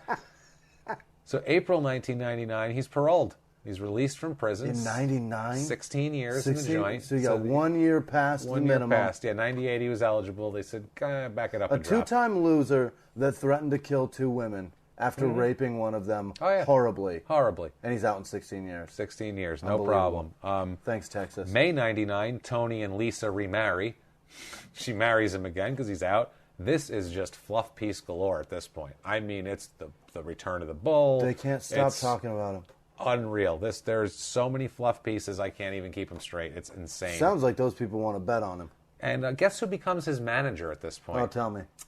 Brian Raditz, the prison psychologist, becomes his manager. What a scumbag. What a complete... You're supposed That's clearly to be, what he was after. You piece of garbage. Yeah. This is the worst silverest-haired dick fuck in this entire story. Unbelievable. I don't think that's a word. I don't care. I'm so angry at this guy. I am angry at this guy because he sat there in prison and latched himself on and got this guy to trust him and tell him about his horrible molestation and talk about his crimes and do all this shit so he could then get 15%. Latch on to him. Immediately, he signed to a $750,000 promotional deal that includes fights. So he's still in demand because he was... 16 years in the joint, he gets out and he's already getting $750,000. When he went away, he was 22-0 with 19 knockouts and considered the best young fighter in boxing and possibly in a generation. Right.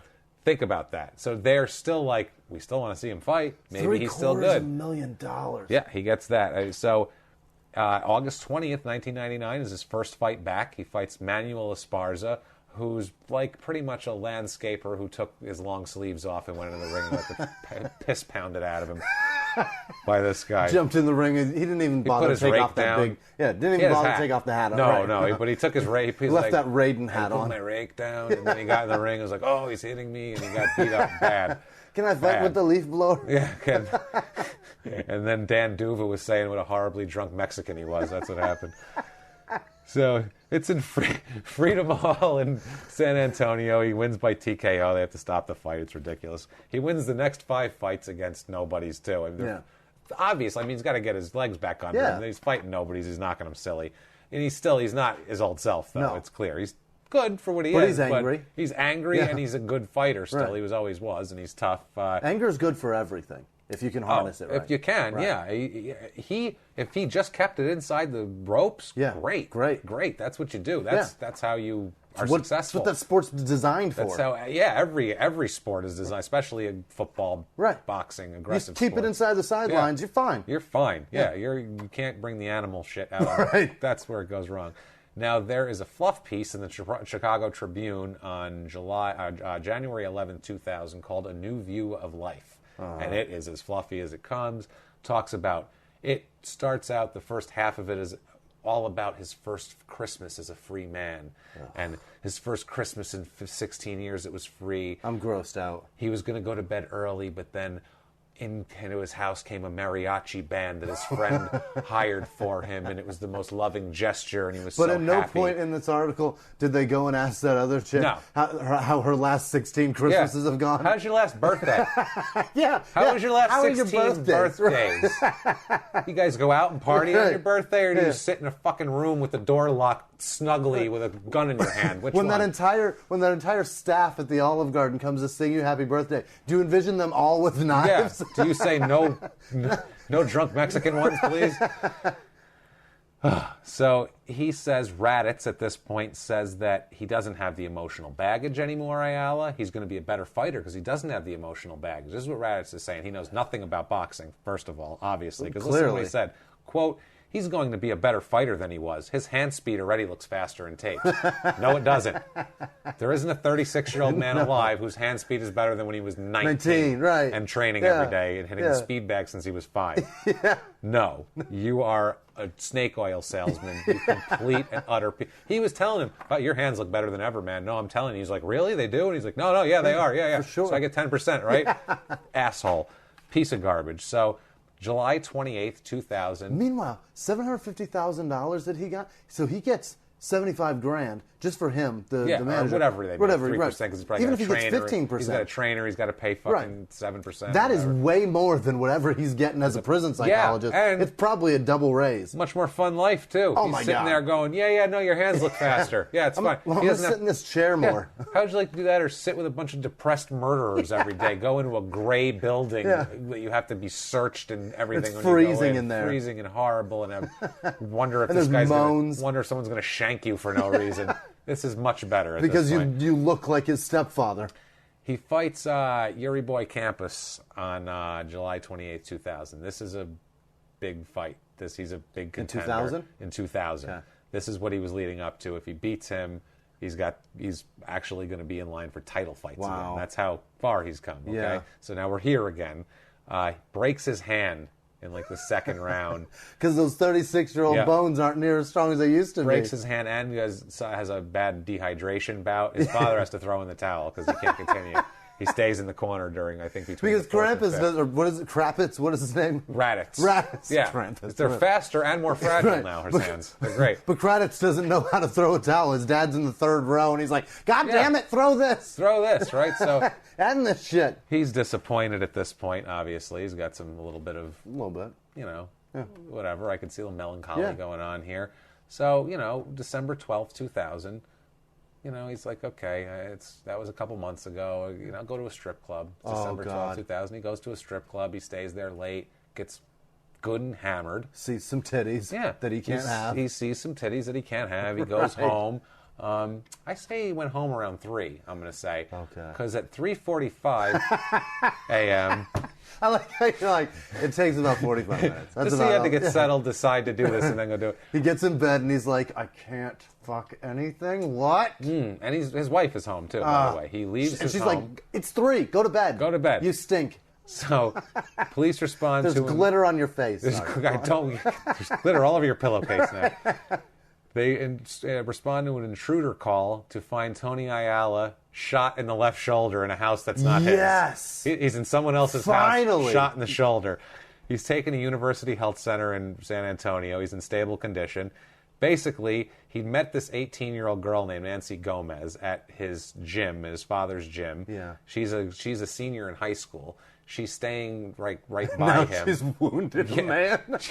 She's a senior. She's staying with like a family while she finishes the year of high school, basically. Yeah. She's like a family friend, school district thing, basically. Her family sucked, so she moved somewhere else. Yes. He had given her a ride home from the gym about a month earlier. By the way, this is the worst person you want to attack because she's already at 18 figured out that her living situation was not good. Who knows? And she's going to go find somewhere else to live and get through high school to get through her life. She's already figured out that she's an adult. We'll see. She's not taking any shit. Okay, I like her already. She's the strongest woman he's ever encountered, I believe, at this point.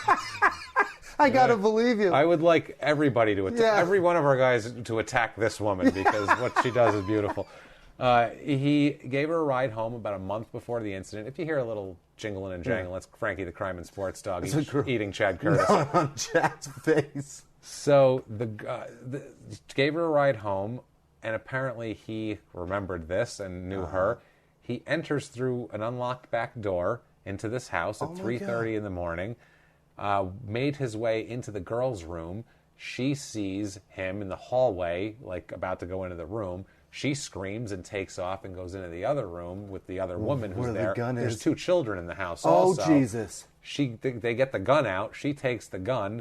And he said they call the police while holding the gun on him, and I guess they said he made a threatening move, so she shot him. Just one shot? Shot him in the shoulder. Oh, she's awesome. It was a .45. Oh, Jesus. So one shot's all it took. That's all it needs. Yeah. One shot in the shoulder. He should thank Christ that he didn't bleed out. Right, where he was hit. Yeah, it didn't hit an artery or his heart. Or maybe she was just that good of a shot. She's just like, fuck it, lay down. Boom. So I think it was from like 5 feet away, too. It was like Point blank. So he got what he deserved at that point. So, and they're trying to spin this, the lawyers, too. His lawyer, Alan Brown, now, his new silver-haired middle-aged white man, says, quote, Tony was hurt and no one else was hurt in it. These kind of cases are a turn on what your intent was. So now they're saying, who knows if she was just trying to shoot this guy, basically. Rape, maybe? I think that was his intent. I don't know what hers was. His was probably rape, I'm going to say, based on She did not wake up at 3 a.m. and go, I really need to shoot somebody. Hold on. You know what her intent was, probably? Not getting raped. That's what her intent was. I don't want this crazy, scummy, drunk weirdo to rape me. I don't want to get raped with 2 children and my roommate in the house. Good God. So, Deputy Police Chief Richard Gleisner said, we feel that she was right and justified in what she did. So do I. Good job. Ayala will be charged with burglary and then taken to jail after he gets out of the hospital. That's what they're saying. He was a registered sex offender, so if he gets convicted of this, he faces 99 years in jail. Bye. Not strike 3, motherfucker. It's So he's released on $100,000 bail. They give this guy bail. Are you kidding me? He has to wear an ankle monitor. Yeah. So, God forbid. Yeah. He's raping people and breaking into people's houses that are next door to him. All the time. He doesn't even go down the street. No. He's like, they won't know it's me. I'll just go next door. That girl I know that I met a month ago. Smart. He's a smart guy. Ayala says of the shooting, what's crazy is the charges of intent. Nothing ever happened. He's like, I didn't even get a chance to do anything to her. She had 45, bro. She shot you, you idiot. Raditz says the most infuriating thing ever. I hate this son of a bitch. If you find him, know where he is. If he's on Facebook, friend him and just torment this asshole. Just call him a cunt. Call him names. Friend him and call him a cunt. That's our. Well, that's going to be another T-shirt. Friend him and call him a cunt. Just like we did with Randy Lanier there. So Raditz said, quote, if he had a need to do an assault, he would have. Nothing ever stopped him from doing it before, but he resolved his demons many years ago. The need to attack and hurt doesn't exist at all. Okay. Right up until he gets the boner. Right up until he comes home from the strip club, hammered, and goes, there's a girl over there. I can put it in. I smell like cotton candy and I'm horny. At this point, Lisa divorces him again. Good. So this is like divorce, I don't know, they've been together 4 or 5 times now. Now, pay attention to the date on this one. She divorces him every other month. Like my wife calls me an asshole. Like, yeah. It's back and forth. At one point, there's an interview where she describes it, and she's like, I left him, then I came back 2 years later, then I left him again for a year, and I went out with somebody else, and then I came back 6 months later. It was like this, I was like, how do you even remember all that? How do you keep it straight? It's like, I don't know, we've been together 5, 6 times. That's all you say. Oh, you do that? All right, I'll divorce you. That's my wife saying go sleep on the couch. Because then she comes right back. They get remarried all the time. September 10th, 2001. Yeah. Familiar date there, or almost a familiar date. All right. So this is funny. His 9/11. This is his jury selection starts in his trial. They hope to get the trial started on Wednesday, which not going to happen. Because Tuesday's nasty. Tuesday's going to prevent that. Tuesday's going to fuck the whole world obviously. He is charged with burglary with intent to commit sexual assault, which is not a great charge to have if you're in his particular situation. It's the accurate charge, though. It's the very accurate charge. He apparently, the defense here is that he's very well acquainted with Gomez.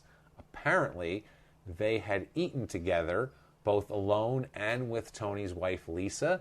They had just been, like, friendly. I guess he helped her at the gym a little bit and everything like this. This is an inappropriate relationship. This and some minor discrepancies of details of events caused them to make a plea deal with him on the 3rd day of the trial. What? They pull out of the trial on the 3rd day. The accuser chooses the plea deal. Not the accuser. The prosecutors go, we don't like where this is going. Right. They're breaking down her credibility. This looks consensual. Maybe. Let's not do that. Let's plea with him. You know what the plea deal is for? It's going to be way lenient. It's 2 counts of assault rather than anything sexual, so that takes out of the whole other shit. He gets 90 days. What? But, he does get to serve it at home also. You gotta be shitting me. House arrest for 90 days. Unbelievable. After his history, he broke into another woman's house with obvious intentions. And the judge just goes for that? And they go for... No, the prosecutor made the deal, because they said it's either that or nothing, basically. It has nothing to do with the judge? They were afraid of being acquitted, because he had a good lawyer team, basically. He's got money, he's got lawyers. They just work it out themselves? They worked it out. Wow. That's what it was. He gets 10 years probation after the whole plea deal. That's the plus the 90 days. That's his 10 years probation. But who cares? This is the first time he gets to actually say to the judge, "You, sir, may fuck off." So yeah, that's what I mean. He's burned how many judges now? The Unbelievable. one rape, the two rape, this a home invasion now. He's getting off Only on. one judge has actually been able to fuck his life up. Yeah, give him what he deserves. Really. I mean, that was 2001. He gets out of that. 2002, and he's fighting. By the way, this time constantly. He's fighting. No, not constantly. He only has a few actual fights here. After the Yuri Boy thing, it kind of goes a little sideways for him. He has a couple of decent fights, and then he's kind of in a limbo at this point. And he actually ends up having a title fight also, which is interesting. But December of 2002, he's arrested. Guess what he's charged with? Having sex on 2 different occasions with a 14-year-old girl. Oh, my God. You piece of shit. Yeah. I got it again. The worst. Claims were that in November of 2002, they had sex once in the backseat of his car and once at his parents' home around Thanksgiving time. Gross. This was a girl that he knew through the gym, again. And, he met her there. He's being held in custody since November when he's arrested. He's being held in December. Now, January 27th, 2003, the charges are dropped. What the fuck? This guy skates. He walks on water, this guy. I swear to God, there are books written about him, and somewhere under the earth on the opposite side of the world, there's people worshiping this guy because he walks on fucking water. So we've got a system that has... insane. There's got... The amount of people that are in prison in America, there has to be some that are innocent. Yeah. Just statistically, there has to be. Absolutely. But for all of those, sorry guys, because we have this fuckface walking around. Yeah. You know what I mean? I feel bad for you for being back there and not done anything. But look who's out. Let's get these guys out. So the prosecutor withdraws the motion at this point to revoke his probation and everything because apparently the 14-year-old testified on the stand. Oh, good for her. That she pursued him at the gym. It doesn't matter. No. She's 14. That doesn't matter. That doesn't matter. No. After meeting him at his trainer's gym, it wasn't his father's gym. It was a different gym.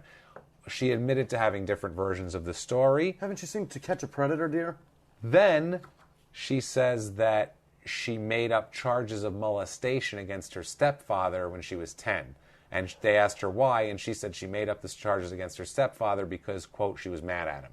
Wow. So this makes her look, they don't want to mess around anymore. So her lawyer advises her not to continue testimony. Yeah, literally, the prosecutor stopped and had the court appoint her a lawyer. They said she needs a lawyer because of perjury. So the lawyer said, shut the fuck up, get off the stand, drop this whole thing. Prosecutors dropped it. That was that. All charges dropped on him. He's got no... He's such a mess at this point. His lawyer, too, Jimmie Parks, another white-haired, silver-haired asshole, says, quote, when you're facing these kind of ramifications, 10 years in prison with so little of your boxing career left, like that matters, asshole. I give a fuck. And maybe you'll be able to fight for a title. Obviously, it's a great relief for Tony Ayala.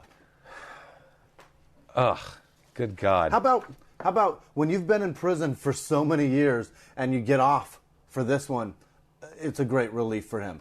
You deserve to be in prison, and you're not going there. No. That's a great relief for anybody. And how low is he, though? He lost his fight. Right. The Yuri boy's got a broken hand. They're telling him he's in court for molesting 14-year-olds.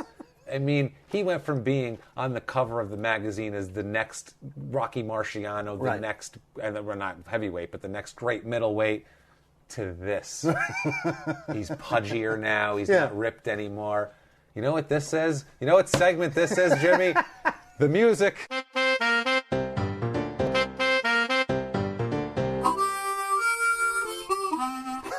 How is it that you have arrived to be here? Start looking in that mirror. Look back. Hope you guys like the music. And find out Start thinking about, recount every shit event that you have arrived to be here. How is it that you have arrived to be here? This is the point where he should really be asking himself. You're absolutely right. This is when I looked back a minute ago, going, this is rock bottom. No. This is absolutely rock bottom. We have not gotten to rock bottom What yet. the fuck? We are so deeper. close. This goes deep. He can touch like lava from the center of the earth. This goes so much deeper. Okay. At this point, his mother, Pauline Ayala, says the understatement of the century, quote, sometimes I think boxing is made by boys grow up too fast. They found out about life, girls, everything too early. And heroin. Shit. Heroin and shootings and rapings and pillagings and general insanity and mischief. About the Campos fight that he lost, he says, in their own words, quote, I'll be back. I won't be like I thought. It won't be like I thought it would be, but I'll fight somebody in November. I had big plans. This is a setback, but after spending 16 years in prison, this is petty compared to that. I'm gonna be fighting. I don't know who it'll be, but maybe I'm fine. Maybe in a drive-in bathroom, but I'll be fighting somebody. I'm good now. God damn it. So I get pent up and get a boner and glitter and cotton candy smell all over me. Yeah, I'm gonna find somebody to fight. And he keeps fighting, and he fights finally, because after the Campos fight, he fought in July of 2001. Then he fought in November of 2001. While that whole thing was going on, just fighting away. He's fighting away. He fought in September 2002, and finally on April 25th, 2003, he fights Anthony Bonsante for the vacant IBA super middleweight title. And he's winning all these fights. The only one he lost was to Campos. That's it. Wow. Everybody, he's still. So he gets a title fight. That's his only career loss at this point. Does he lose the title fight? He loses the title Good. fight. He loses the title fight. It's at the Thunderbird Wild West Casino in Norman, Oklahoma, which sounds like a shithole. That sounds terrible. Sounds like it's on the side of like I-10 or something. It sounds like it's one of those ones where there's nothing around it. It's just desert, just a field, plain with just a building stuck. And then all of a sudden there's just like bright lights for the Indian casino. Yeah, if a tornado comes through, it's gone. Just gone. So November 15th, 2003, that was his last fight. Right there. That loss is his last fight because on November 15th, 2003, we get kind of part one here. He gets pulled over at 11:30 at night for speeding and receives a ticket. He had 4 outstanding traffic warrants at that point. But the problem is that his curfew is at 10 o'clock. Because he's on that house arrest shit, yeah. So this is at 11:30, so he's an hour and a half past curfew. So on December 4th, they take him into custody once they process the whole thing and realize what's going on. He's taken into custody for the violation. He's held, and then they end up releasing him, and that all goes away somehow. I don't know. He pays off the tickets. What the fuck? It's just that's it. It's gone. It's over. He doesn't have to do any time. House arrest violation. Nothing. Send his shit to jail. Fine. He's good now, Jimmie. Wow. Jimmie? He's good. He's good now. Come on, man. Jesus. Cut the guy some slack. He's had it tough, you know? Cut him some slack like he cuts off Victoria panties. So, July 8th, 2004, he finds himself back in the pokey here. Jesus. The previous weekend, over the 4th of July weekend, he's pulled over. There's a traffic stop. At this point, he's being held without bail because he was charged with speeding, driving without a license, no proof of insurance, and possession of heroin and drug paraphernalia. So now he's back on the horse here. He is now doing heroin again. He's gone full circle. Now he's not just a drunk in a mess. Now he's doing heroin again. Now he's really at the bottom. His career's over. He knows it. This is a mess. He's doing heroin. He's reaching for some semblance of normalcy. From that whole thing, he refuses to take a drug test, which is kind of a shady sign right there. It's a red flag for me. I'd rather not. Rather not, actually. No, I don't think so. Tells his probation officer that he had used heroin, and also that he was also found with a sexually oriented magazine, unquote. There. Awesome. Quote, sexually oriented I'd like to magazine. know which one. Was it like Playboy? It doesn't where it say. was That's the quote, sexually oriented magazine. I'd like to know, though, because is it just the goofy jokes that he's getting involved in? Or is it like Hustler where it's like a little more, or is it like Club where it's like they show the penetration and all that shit? I don't know. Is there a magazine where it shows women tied up with their own socks? I'm sure there is. There probably there is. Absolutely is. Especially back then. Yeah. So that's another probation violation of his sex offender status, like a jackass. So he is fucked at that point. He is then sentenced to 10 years. Yep. put away for 10 more years at this point for all of these probation. And he's 37 now? Yeah, all of this bad shit that he did, 14-year-old girl, all this horrible shit, he gets pulled over. That's what takes him down. That's the one that does it. It's like Randy Lanier with his truck, Ben Kramer with his truck getting pulled over truck, and the dominoes falling. Yeah. That's what this is. That knocks the dominoes down.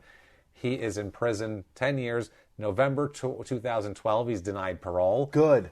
So he's in there now 8 years going on that. The thing, everyone that ever had anything to do with this man, anyone, think about his family, it's like they've had to navigate through his choppy wake. Like Ben Kramer with a head full of cocaine and a fucking barge full of weed. You know what I mean? Just, hey, we're almost... That's what it is with this guy. He's and they're all scum. behind him on Sea-Doos trying to navigate those choppy ass waters. Get him into the port. Yeah. It's pathetic. So on April 16th, 2014, he's allowed to attend his father's funeral in San Antonio. Really? His father dies on April 10th. He's allowed to attend the funeral. And then April 25th, 2014, he's released from prison. They let him out. It's 10 years. He did his 10 years. They didn't let him out early, though. I think it's 10 years. They did. Yeah, he got the whole 10. Yeah, he did the whole 10. I mean, and he went to his father's funeral. Did he go in like shackles and shit? No, and like a beige? No, they let him go because he was like 9 go. days from his release or 11 days from his release. So they were like, yeah, let him go, supervised, whatever. And so he'll come back. Post-prison, he starts running the Zarzamora Street gym, which is his father's gym that he starts running with his brothers Mike, Sammy, and Paulie. But I guess Tony is the guy who like owns it and runs it, basically. Jesus. It's his gym. He should just go through life. Just go until May 12th, 2015, when he's found dead inside the Zarzamora Street gym. Yes! Dead. That's awesome. Dead. Heroin overdose? A needle full of heroin. Yes! A needle full of heroin in his arm and a bag of heroin on the table. This is the best death ever. A ball of heroin wrapped in. I love it. They assume it's drug related. And then on July 9th, 2015, Bexar County medical examiner finds his cause of death to be heroin toxicity. Yes! He fucking did it to himself. You utter piece of garbage. Shall we give him a salute and go fuck yourself? Goodbye, you utter piece of garbage. Irredeemable human scum pile. See? Nothing like Willie Mays Aikens. That's fantastic. You felt good for Willie Mays Aikens, didn't you? That's you didn't feel good for him, did you? Yeah. So there we go. So at this point, he is rotting somewhere. The only thing that could have been better would have been if, like, Johnny Cash's Hurt was playing over and over. He's rotting in the somewhere. gym. Yeah. Nope, he's rotting. Rotting. That's fantastic. I love that ending. It's amazing. So he's dead now. Yeah. They had a big thing. His wife, his estranged wife, and his brother are fighting over control of the gym at this point. Really? I don't know what happened with that because, you know what? I don't give a fuck about this whole clan anymore. Once he died, I'm like, I hope all of you... They're the type of people, you know, like on a game board, if a kid's losing, he'll just sweep it all off. I want to just sweep them all off like a bad game of checkers. Like a game of checkers where you have 3 kings, I have nothing, and I just give up. And I'm just, I don't care anymore. Like you're throwing a screen 25 feet away from a window. It's you have 3 kings, and then, like, the kid goes, king me again, and you're just like, fuck it. That's what I want to do with the whole family. If he has any kids, I want to put a pillow over him to make sure that nothing else happens with them. I'm tired of it. Just end it all. Tony Ayala Jr., kiss our asses. Goodbye. Goodbye, fuckface. So that's good. He's dead. We're all happy. That's Tony Ayala Jr. Hope you're as happy that he's dead as that we are. We're thrilled. We're thrilled that he's dead. Thank you. And that's him, man. Oh my God. Thanks for listening to that crazy story. Yeah. That was a crazy ass story. I enjoyed the hell out of it. Really? That was a blast. If you like that, you're having fun, I know what you can do. Get on iTunes. Give us 5 stars, following directions, following instructions like we say. It's our little inside joke. Please do that. There's also a Patreon page, patreon.com/crimeandsports. You can throw us a few bucks. We have really cool rewards. So really do that. Check out the rewards. It's really pretty neat. And honestly, we work our asses off. And if you want to throw us a few bucks, great. If not, what you can do, write us an iTunes review. Yeah. It's free. and it gets us up the charts to where we don't want your money. We want sponsors' money. Right. That's what we want. We want you guys to listen, enjoy, have a good time, give us a nice iTunes review. That's pretty much it.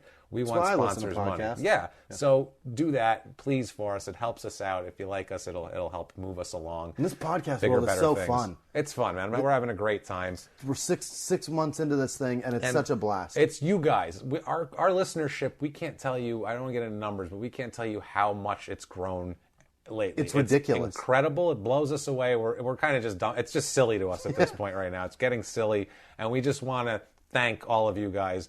It's you guys. We don't have a network. We're not doing any of this on our own. We're a couple of comics. 2 kids and a wife. We're comedians. We don't have a network. We're not journalists. Yep. We're a couple of guys trying our best to make a funny show that's informative and give you guys a good hour and a half or so to listen and laugh at an idiot with us. So help us out if you would. Crime and Sports Movement. We love you so much. Follow us on social media at Crime and Sports on Twitter, Facebook.com/crimeandsports, crimeandsports@gmail.com. Yeah. Any of those things. Send us a letter. We love those. Send us a letter. I love correspondence, especially from That's Busby. Great. Email us. Follow Frankie the Crime and Sports Dog on Instagram. There you go. Follow all of our friends. Also, Twitter guy. All of our people like Twitter. Start following each other. Yeah. And talk, and we'll have like a little community. We'll have We're working fucking on it. gang. Thank you guys. Jimmie, you want to hit them with your social media? I'm Jimmie Whisman. You can find me at Whisman Sucks, WHISMAN Sucks. That's on Twitter, Instagram, and that fun piece of shit Snapchat. Oh, man. I'm at Jimmie P. is funny. You can find me there. And honestly, guys, Crime and Sports Movement, we love you so, so much. Thank you, thank you, thank you. Live from the Crime and Sports